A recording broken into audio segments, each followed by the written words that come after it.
तो आपका स्वागत है मेरे YouTube चैनल में। आज हम लोग चर्चा करेंगे एक्सरसाइज 5.2 का क्वेश्चन नंबर 2 और क्वेश्चन नंबर 3। देखते हैं जहां पे खिंचाता है वहां पे खींचेंगे। ऐसे प्रयास रहेगा कि क्वेश्चन नंबर 1 और 2 को सेफ्टी का तीसरा पद ज्ञात करना है। तीसरा पद ज्ञात करने के मतलब क्या हुआ? तीसरा पद एक अज्ञात पद है जो आपको मालूम नहीं है। अज्ञात पद के लिए अज्ञात वाला सूत्र भी तो लगाओगे। यह अज्ञात सूत्र है। जो पद आपको मालूम नहीं है उसको निकालने के लिए ये सूत्र लगाना, इसलिए कर सकते हो इस सूत्र को भी अज्ञात सूत्र। ठीक है, अज्ञात मतलब जिसको ज्ञात नहीं हो, जिसको ना जिसका आपको पता नहीं हो, पता लगाने के लिए इसको लगाना। तो ये आपका एपी था। इस एपी में जो जो मटेरियल इस सूत्र में लगता है सारे मटेरियल को यहाँ पर दे दिया गया है पहले ही। ये आपका 10 दिख रहा है, डी का मान 7 दिख रहा है, सॉरी डी का मान यहाँ पे -3 दिख रहा है। उसके बाद एम का मान 30 कहाँ से? क्वेश्चन से 30 मात्रा। आगे जाके यहाँ पर क्या हुआ? सूत्र लगाया गया, सूत्र में सारे मान को पुट किया गया, स्टेप बाय स्टेप इसको हल किया गया। ठीक है, हल कैसे किया गया? ए का मान 10, एन का मान 30-1 हो गया, डी का मान -3 हो गया। आगे अगर बात करोगे तो 30, 10 का 10 प्लस का प्लस, 30 में से गया 29 गुना -3 का -3 हो गया। आगे 30 बराबर हो गया 10। जब इसको हल किया गया दोनों को तो आपका -87 आ गया। -87 में से 10 चला जाएगा, -70 हो जाएगा। 30 मतलब इस एपी में अगर बात करोगे आगे बढ़ते जाओगे, 4 के बाद आगे आओ जाओगे और 30वां पद जो आएगा ना उससे आपको ये -52 आइए आपका आंसर। चलिए, आशा करते हैं शायद आपको समझ में आ गया वो क्वेश्चन नंबर 1। अगर क्वेश्चन नंबर 1 आपको कम समझ में आया तो चलिए क्वेश्चन नंबर 2 को समझते हैं। ठीक है, वो भी सेम टू सेम ही है। क्या कह रहा? ये आपका एपी है जिसका 3 पद दिया हुआ, 3 पद दिया हुआ, 3 पद दिया हुआ। 3 पद के बाद क्या बोला कि इसका 11वां पद ज्ञात कीजिए। इसी एपी का 11वां पद में कौन आके बैठेगा उसके बारे में बताया। ठीक है,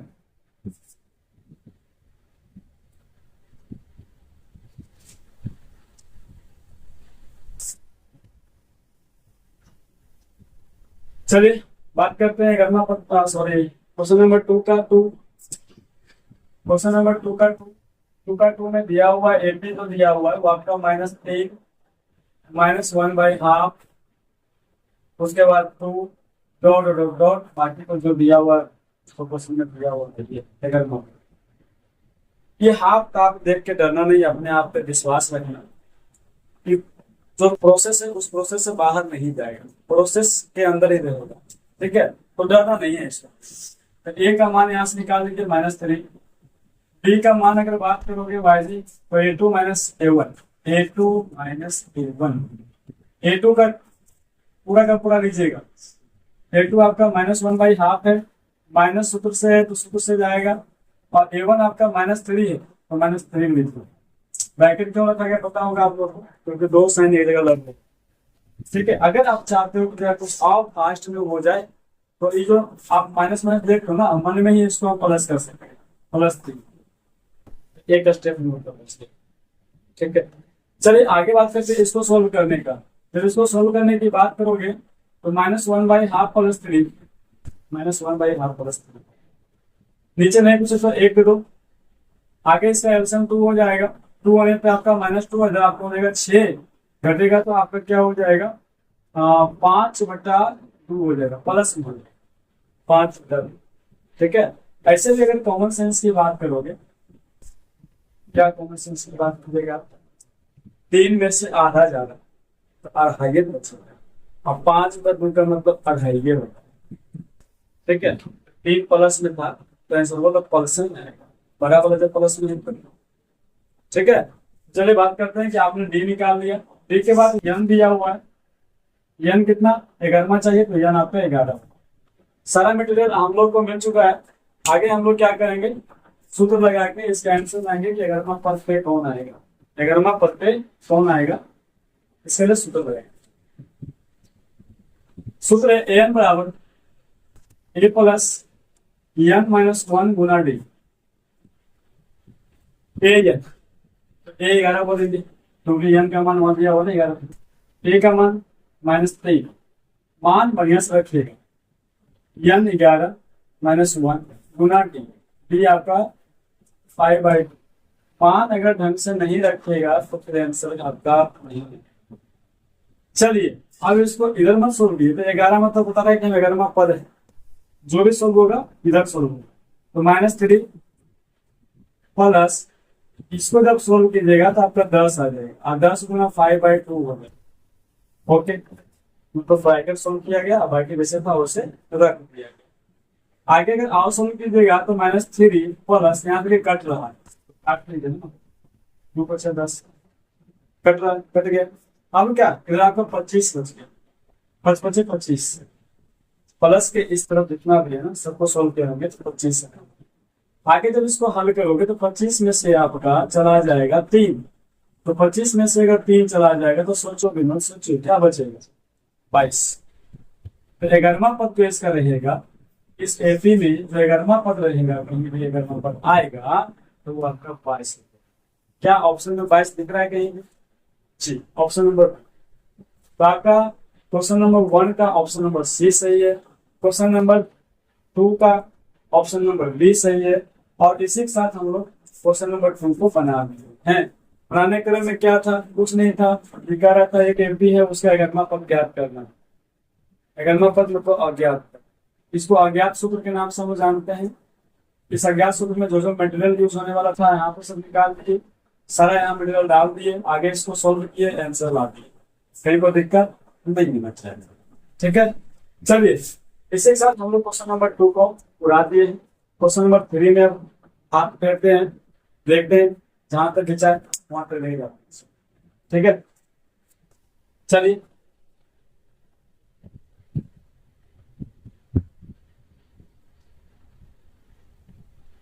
क्वेश्चन नंबर 3 क्या कह रहा है, ये बॉक्स का सिंबल है। ठीक है, क्वेश्चन नंबर 3 में, क्वेश्चन नंबर 1 में आपका यहाँ से यहाँ तक है, बस इसको 1 में मत लिखिएगा, 1 यहाँ से। Okay, zero. क्वेश्चन नंबर 3 का क्या दिया हुआ, 2 बॉक्स। अच्छा क्या रहता है तो समझने में क्या कह रहा है कि निम्नलिखित समानांतर श्रेणी में, निम्नलिखित समानांतर श्रेणी मतलब सब समानांतर श्रेणी, निम्नलिखित समानांतर श्रेणी में रिक्त स्थान, रिक्त स्थान मतलब जो डिब्बा है ना, खाली स्थान, डिब्बा को अगर आप चाहो तो इस तरह से भी लिख सकते हैं, ये खाली स्थान। ठीक है, इस खाली स्थान को डिब्बा के रूप में देखना है। रिक्त स्थान के पदों को ज्ञात करें, मतलब जहां जहां आपको रिक्त स्थान दिख रहा है, जहां जहां डिब्बा दिख रहा है उसमें उस पद को ज्ञात करना है। बट बोल दिया है कि समांतर श्रेणी में, मतलब ये समांतर श्रेणी है, ये क्लियर कर चुका है समांतर श्रेणी में। ठीक है, तो समांतर श्रेणी में हम लोग को अब रिक्त पद ज्ञात कर। अब आप लोग पूछोगे कि समांतर श्रेणी में आगे उसको बढ़ाया नहीं गया, नहीं, कभी कभी बढ़ाया भी जाता है, कभी कभी नहीं बढ़ाया जाता है, यहाँ पे ही स्टॉप कर दिया गया इसको, 3 पद में समांतर श्रेणी खत्म हो चुका है। लेकिन चलिए उससे हमको मतलब नहीं, बढ़ाया क्या नहीं बढ़ाया है, नहीं मतलब है कि हाँ इस डिब्बा को कैसे पढ़ना, इस डिब्बा को कैसे पढ़ना। ठीक है, तो चलिए इस डिब्बा को भरने की बात करते हो तो इसको डिब्बा को डिब्बा ही तो देखने में अच्छा लगेगा। भरने की बात करते हो तो इसका 2 तरीका है, दोनों तरीका बताएंगे, और दोनों में से आपको जो अच्छा लगे उसको रख लीजिएगा। ठीक है, चलिए बात करते हैं कैसे बनाएगा। आपने बात करने से पहले ये सोच लीजिएगा ये क्या आपका A1, ये क्या है जो खाली स्थान में A2 है, ये क्या है A3।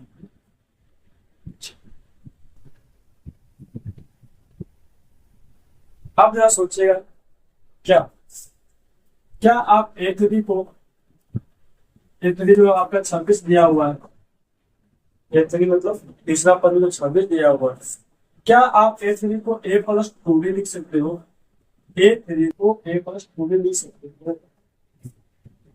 यस, लिख सकते हैं। अब जो कुछ बच्चा नया नया इसको देख रहा होगा उसको समझना था A3 जो ना A3 जो है A+2 भी क्यों लिखा गया, इसको समझ में नहीं आ रहा है, उसको समझ देखिए। आप जो अज्ञात पद वाला बात करते हो an बराबर A+n-1 गुना d वाला, इसमें आप बस अगर आप A3 निकालते हो ना तो एक काम करना, यहाँ पे A3 चाहिए ना, A3 का सूत्र चाहिए, A3 का सूत्र हो गया, ठीक है, A3 का सूत्र हो गया। तो भाई जी आपको A3 चाहिए तो जहां जहां n हो ना वहां वहां 3 भर दीजिए, जहां जहां n है वहां वहां 3 भर दीजिए। तो यहाँ पर 3 भर दिए, साथ में यहाँ पर 3 भर दिए। अब देखिए A3 का सूत्र आपको मिलता हुआ दिखेगा, 3 में से 1 या 2 और 2 को गुणा कीजिएगा 20 तो 2 ही हो गया। फिर इसको देखिए, हाँ तो इसको देखिए, मतलब मोटा मोटी A3 की बात नहीं कीजिए आप। अगर A4 निकालना होगा, A4 का सूत्र अगर बात करोगे A4 का, तो A दीजिए और D भी दीजिए। अगर आप 4 है यहाँ 3 लिखिए, एक कम लिखिए, D में एक कम। फिर से बात करते हैं, A6 निकालना होगा, हम क्या लिखेंगे, A+5 D लिखेंगे, D के साथ इससे एक कम। एक कम क्यों होता है ये भी समझ में आ गया होगा, क्योंकि यहाँ घटता है, घटता है, यहाँ पे एक हर हमेशा घटता है, इसलिए अगर यहाँ यहाँ 5 यहाँ 6 है तो यहाँ 5 लिखते हैं। तो ये सूत्र हो जाता है, सूत्र बन जाता है। अगर A6 निकालना है तो A+5 A+5 क्यों हुआ, चाहे A3 आपका A+2 क्यों हुआ, समझ में आ गया, ठीक है। तो बस अब आप ना मोटा मोटी आप देखिएगा, हम हर हमेशा इस तरह के क्वेश्चन में जहाँ पे आपको खाली स्थान या कुछ भी रहेगा तो डायरेक्ट हम सूत्र अगर निकालने की बात होगा A10 का, हम इसको लिख देंगे A+9। तो आप समझ जाइए कि A+9 क्यों लिखा है, यहाँ से ध्यान से, ठीक है। तो चलिए आगे बात करते हैं यहाँ पे।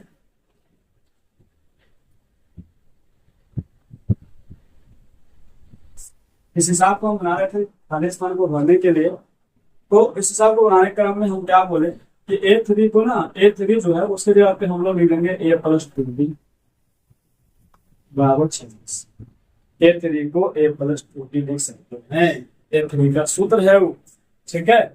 चलिए आगे आपके पास आओ, क्या दिया हुआ था, अगर ऊपर की बात करोगे इसमें मिटा के वैसे कर देता हूँ। क्वेश्चन में क्या क्या दिया हुआ, A1 या A बोलिए 2 दिया हुआ, आपको तो चिल्ला चिल्ला के कितना बार कर चुके हैं कि A1 बोलिए चाहे A बोलिए, बात सेम ही है, ठीक है। उसके बाद क्या दिया हुआ, उसके बाद A3 का मान दिया हुआ 26, और A3 को हम लोग अगर चाहो कहीं पे या हल्का नीचे करके A+2D बराबर 26 बोल सकते हैं, ओके ना, ठीक है। A3 को हम लोग A+2D बराबर 26 बोल दिए, समीकरण 1 बोल दिए, और अच्छा लगे। अभी तो कुछ नहीं किए, जो जो मटेरियल दिया हुआ था क्वेश्चन में उस मटेरियल से नीचे नहीं किए हैं। आगे क्या कीजिएगा, आगे स्थान को भरना है ना, क्या कीजिएगा, हाँ यही बात से अब ना कॉमन सेंस लगा, क्या सिर्फ इसका बात नहीं, इस क्वेश्चन की बात नहीं है, ये सारे क्वेश्चन बन सकते हैं, हल्का सा कॉमन सेंस लगेगा। क्या कॉमन सेंस लगेगा, मान लीजिए कि आपको A2 निकालना हो, तो भविष्य में आपको क्या चाहिए A2 निकालने के लिए, चाहे A10 निकालना हो या A कुछ भी निकालना, दोनों पद निकालना, क्या चाहिए आपको, सिर्फ 2 चीज, क्या क्या, एक चाहिए A और दूसरा चाहिए D। अगर आपको A और D मिल जाए तो दोनों सब पद आप ज्ञात करें, चाहे 25वां रहे 25वां रहे 20वां रहे, कौन पूछेगा आप बता सकते।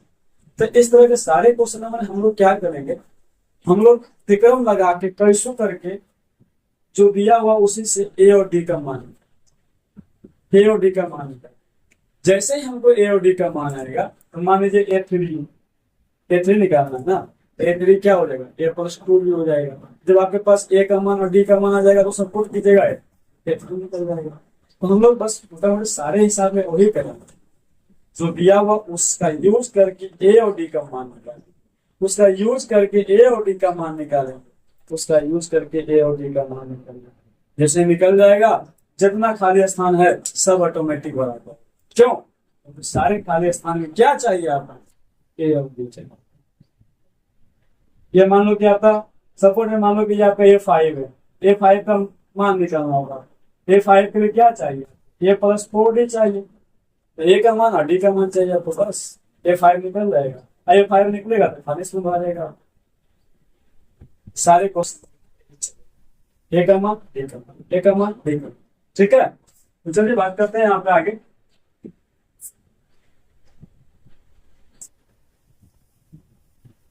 यहाँ तो अगर बात करोगे तो ए का मान तो आपका आ चुका है, ए का मान आया हुआ है, बी का मान निकालना होगा। तो क्या लगता है समीकरण समीकरण 1 में अगर हम ए का मान पुट कर देंगे तो डी का मान निकलेगा? एकदम निकलेगा, क्योंकि 2 मान में से अगर एक मान पुट हो जाएगा तो ऑटोमेटिक है ना, एक निकल ही जाएगा। तो चलो इसी में हम क्या करते हैं, समीकरण 1 में ए का मान रखने पर तो चलिए ए का मान रखने पर मैंने बोले तो समीकरण 1 कौन सा ये है ना आपका, ए प्लस 2डी बराबर 26। ए का मान कितना 2 प्लस 2 गुना डी, डी का मान नहीं पता ना आपको, डी को निकालना है, बैठिए आप डी को निकालना है 26। आप क्या करोगे, डी का मान निकालने के लिए सबसे पहले 2 को रख दो, 2d प्लस में ना, तो 2d हो गया बराबर 26, ये आपका प्लस में हो गया तो माइनस में 2, 2d बराबर क्या हो जाएगा 24, कट रहा है तो काट दो, डी बराबर 12 आ गया, डी बराबर 12 आ गया, डी का मान 12। हम क्या कहते हैं, सारे बॉक्स वाला हिसाब में तिक्रम लगाओ, ए और डी का मान लाओ, ए और डी का मान लाओ, ठीक है। अगर आपके पास ए का मान और डी का मान आ गया, बधाई हो, खाली स्थान भरा जाएगा। कैसे, याद लीजिए ऐसे, ए2 चाहिए ना आपको, ए2 का सूत्र क्या होता है, ए प्लस डी होता है, ए प्लस डी होता है। काहे भाई, काहे डी हुआ, अरे 2 था ना, तो एक कमी होगा ना यहाँ पे, तो एक लिखो ना लिखो बात तो सेम ही है, अभी तो है आपको, ठीक है। तो ए का मान देखिए कहाँ है 2 है, बी का मान देखिए कहाँ है 12 है, इक्वल टू कितना हो जाएगा 14। बधाई हो, बॉक्स भरा गया, खाली स्थान भरा गया 14, ठीक है। चलिए बात करते हैं इसमें क्या क्या था नहीं था, कैसे कैसे इसको बनाया गया। अभी हम आपको ये भी बताए थे कि पहला नंबर क्वेश्चन, ऐसे सारे क्वेश्चन ऐसे ही बनेंगे, जो ऐसे बनाया गया ना सारे क्वेश्चन ऐसे ही बनेंगे, बट पहला नंबर जो क्वेश्चन है उसको हम लोग एक तरीका से आओ, ठीक है, एक तरीका से आओ बना लेंगे। पहले इस तरीका को समझते हैं, इस तरीका में क्या क्या था।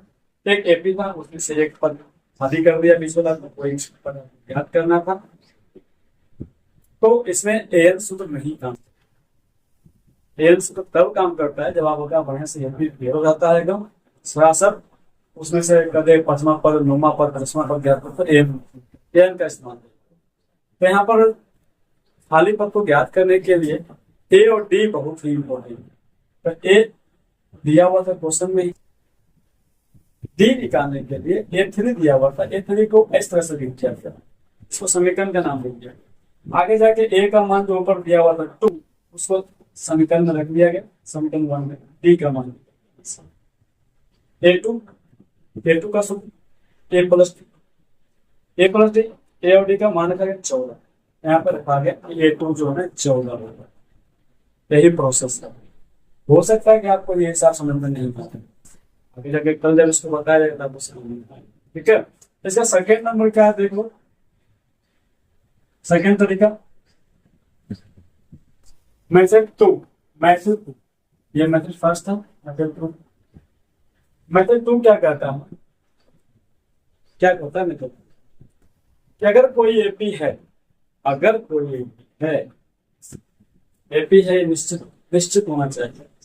आइए ना, आपका 3 पे ही लागू करेगा, ये आपका 4 है, ये आपका 4 5 6 इस पर लागू नहीं होगा, इसलिए बोले हम क्या बोले, सिर्फ क्वेश्चन नंबर 1 पे लागू होगा, ठीक है। अगर कोई एपी और उसका पहला पद और तीसरा पद दिया हुआ है, मैंने शुरू वाला दिया हुआ है, अंत वाला दिया हुआ है, अब बीच वाला जाएगा, लेकिन एपी है, कंडीशन ध्यान दीजिएगा, एपी है निश्चित होना चाहिए। अगर पहला पद और अंतिमा पद दिया हो, बीच का पद ज्ञात करना हो, तो उस सिचुएशन में हम लोग क्या करते हैं, एक सूत्र लगा देते हैं, फर्स्ट पद प्लस थर्ड पद इक्वल टू 2। मतलब पहला पद में जो लिखा हुआ है, तीसरा पद में जो लिखा हुआ है, दोनों को जोड़ के 2 से भागा दीजिए, बीच वाला पद, ठीक है। तो चलिए पहला पद में क्या लिखा हुआ है 2, तीसरा का है 26 डिवाइड बाई 2, जोड़ दीजिए 28 डिवाइड बाई 2, कट गया 14 देखें 14। तो आप सेकेंड नंबर से बना सकते हो, लेकिन बस ये रूल भाई जी इसी में लागू होंगे, सब पे लागू ना कीजिएगा, 3 पद के लिए लागू होते हैं, ठीक है। तो चलिए आशा करते हैं कि आप लोग को आज का जो बताया गया सारे हिसाबें हैं, हम तो कोशिश करते हैं कि पूरा लेके जाएंगे बट नहीं जा पाए। क्वेश्चन नंबर 2 का 2 हिसाब खत्म हुआ, क्वेश्चन नंबर 3 का 1 हिसाब खत्म हुआ, और जो भी खत्म हुआ बढ़िया से खत्म हुआ, उसमें कोई शक नहीं है। चलिए लास्ट में वही बात, अगर बताया गया सेशन आपको अच्छा लगे तब जाके चैनल को सब्सक्राइब करें, लाइक करें, शेयर करें। जय हिंद, जय भारत।